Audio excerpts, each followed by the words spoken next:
It is just as important to cite your genealogy sources correctly as it is to cite them at all. On today's Ancestral Findings podcast, I'll show you what can happen if you're careless with your sources.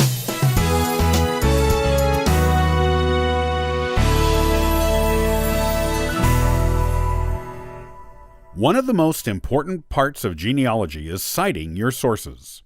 Doing good genealogy research means making it something others can trust and follow. Sources allow other researchers to do this and use your research with confidence. Good sources also allow you the confidence of knowing your research is as correct as it can be with your current information. Using source citing shows good genealogical scholarship and shows you to be a serious researcher and not just a casual hobbyist. Citing sources is also required if you are submitting any of your work to genealogical journals. As you can see, you must cite your sources to be looked upon as a good genealogist. However, you also have to be careful in citing your sources. Make sure they are accurate and attached to the correct facts. Here are some of the dangers of being careless in your source citing in your genealogical research. You may get the wrong source attached to the wrong fact. Be careful when citing your sources, especially on genealogy family tree software programs. It can be easy to accidentally put a source on the wrong fact. This not only makes your work look sloppy and unprofessional to other researchers, it can be confusing for you when you look at your research later. If you look up a source to confirm a fact as you go further back on that family line, you won't be able to connect the two, resulting in you being unaware of where you actually got the fact you cited. Anyone using your work as a source for their own research will come across the same problem, and that particular fact, or even all of the work you did on that line, will become useless to them. It can also lead to embarrassment if your research gets published in a genealogical journal and someone notices a citation and the fact they don't match each other. You may not be able to understand your citation later. There is a proper way to cite genealogical sources. You usually cite the entire source, including the name of the publication, the author, the repository, and the date you accessed it, the first time you use it. Subsequent times the source is used, it can be abbreviated. But if you don't cite it in full and accurately the first time, you may not understand it or your abbreviations later.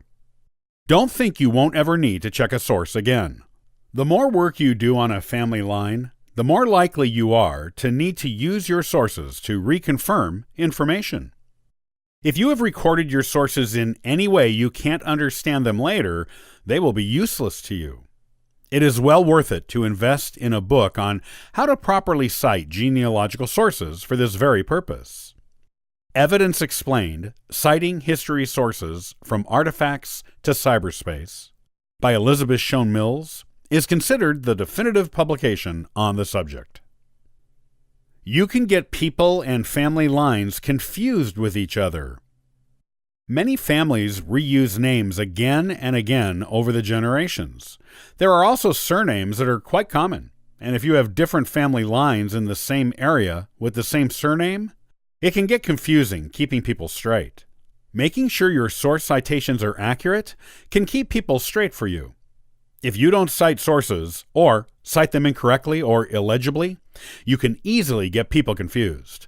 You might put someone in the wrong generation, or mix up one line of your family with another that uses similar names and is in a similar location.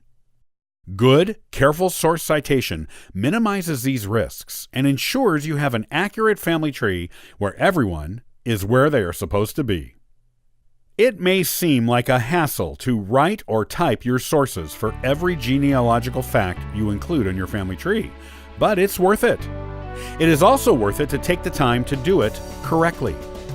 Don't be careless with your genealogical source citation, and you can be relatively sure you've got an accurate family tree that will stand up to the scrutiny of even the most diligent genealogy scholars.